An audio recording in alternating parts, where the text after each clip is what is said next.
jurusan Tarbiyah, Prodi Pendidikan Agama Islam, semester 4 kelas reguler B. Di sini saya akan melakukan sebuah wawancara mengenai bimbingan konseling bertujuan untuk memenuhi tugas bimbingan dan konseling yang diampu oleh Bapak Satin SOS dengan narasumber yang pertama yaitu seorang guru BK di SMK Nurul Ma'arif Sintang dan narasumber yang kedua yaitu seorang siswa dari SMA 1 Sintang. Berikut videonya.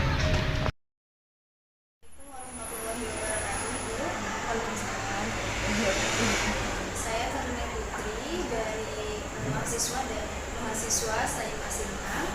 Saya mohon waktunya sebentar untuk berwawancara kepada Ibu karena guna untuk memenuhi mata kuliah bimbingan dan konseling, dapat tugas untuk berwawancara kepada Ibu. Sebelumnya saya perkenalkan diri, nama saya Vivin Suharni. Di sini saya aslinya guru bimbingan konseling, tapi dikasih jam mengajar di bidang pendidikan keluarga negara. Kalau boleh saya tahu, akan saya sampaikan. Sebelumnya sudah berapa lama Ibu menjadi guru BK? Kalau sebelumnya saya itu pernah mengajar di SMP Negeri 1 Jatigiring itu tahun 2018. Setelah itu 2019 saya masuk di sini sampai sekarang itu sekitar udah 2 tahun.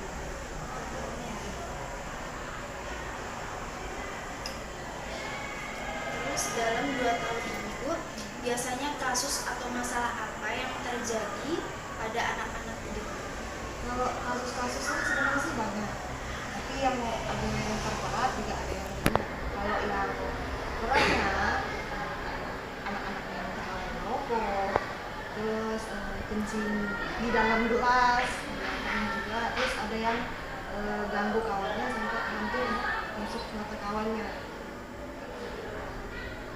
Jadi secara umum Ibu, bagaimanakah kondisi atau seperti apakah yang mengharuskan anak mendapatkan bimbingan dan konseling? Sebenarnya bimbingan konseling itu ada apa? Ada bimbingan, belajar, sosial, sama bimbingan daring. Kalau di sini sebenarnya kalau misalnya pribadi itu kan ya ini anak-anak yang punya masalah, dia dengan temannya, keluarganya, dengan pacarnya juga bisa datang. Nggak harus dia ada masalah dengan guru atau sama temannya.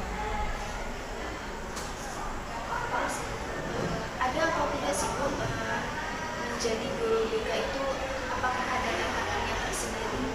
Kalau secara ini tantangannya sih banyak ya. Maksudnya setiap anak ini kan punya karakter masing-masing. Kadang lagi jam pembelajaran karena iseng ganggu kawannya.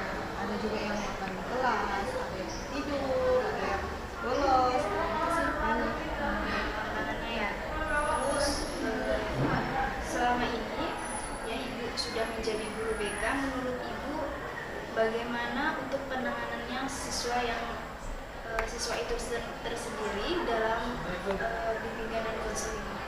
Kalau permasalahan siswa yang pertama itu kan dapat panggilan dulu kan. Dia kalau ada yang masalah itu lebih dulu ke wali kelasnya. Ke wali kelasnya baru ke maka kesiswaannya. Kalau siswanya itu baru saya. Kalau saya masih juga ada masalah panggilan lagi baru ke Berarti dia bertahap ya Ibu ya, tidak langsung ke guru bimbingan dan konselingnya. karena emang ada tingkatan ini. Kalau masalahnya berat kita dengan penanganan. Masih Bu atas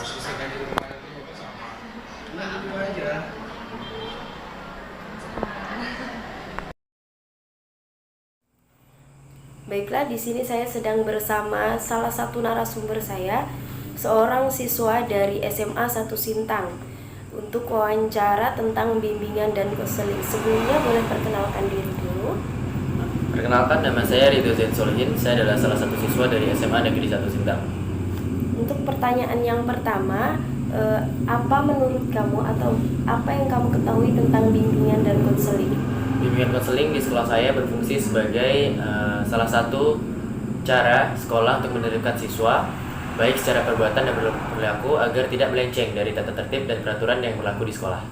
Baiklah, untuk pertanyaan yang kedua, bagaimana menurut kamu peran seorang guru pembimbing di luar jam pelajaran? Peran guru pembimbing konseling di sekolah saya cukup baik, dan tugas-tugas guru pembimbing sendiri menertibkan dan menasehati kepada siswa-siswa yang melenceng atau melakukan perbuatan yang tidak selaras dengan peraturan dan tata tertib sekolah, agar terciptanya lingkungan sekolah yang sesuai dengan tujuan dan cita-cita sekolah.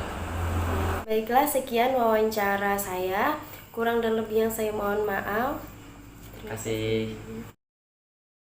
Baiklah, berdasarkan hasil wawancara tersebut dengan narasumber yang pertama yaitu Ibu Vivien Suharni, beliau adalah seorang guru BK di SMK Nurul Ma'arif Sintang, dan Ridho Zain Solihin, seorang siswa dari SMA 1 Sintang. Dapat disimpulkan bahwa bimbingan konseling adalah suatu kegiatan atau proses yang dapat membantu siswa menggali potensi yang ada di dalam diri mereka. Bimbingan konseling juga berfungsi untuk menertibkan siswa untuk selalu mematuhi peraturan dan tata tertib di sekolah, baik penampilan ataupun perbuatan, agar tidak melenceng dari tata tertib dan peraturan yang berlaku di lingkungan sekolah. Dalam mengatasi permasalahan yang ada di sekolah, Ibu Vivien Suharni mengatakan bahwa permasalahan tersebut tidak hanya ditangani oleh guru BK saja.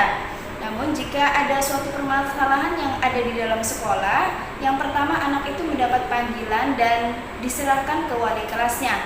Namun jika wali kelasnya tidak mampu untuk menanganinya, diserahkan ke wakil kesiswaannya. Jika wakil kesiswaan juga tidak mampu, maka diserahkanlah ke guru bimbingan konseling. Jika ke guru bimbingan konseling tidak mampu juga atau masih tidak berubah dari anak tersebut, maka diserahkanlah ke kepala sekolah.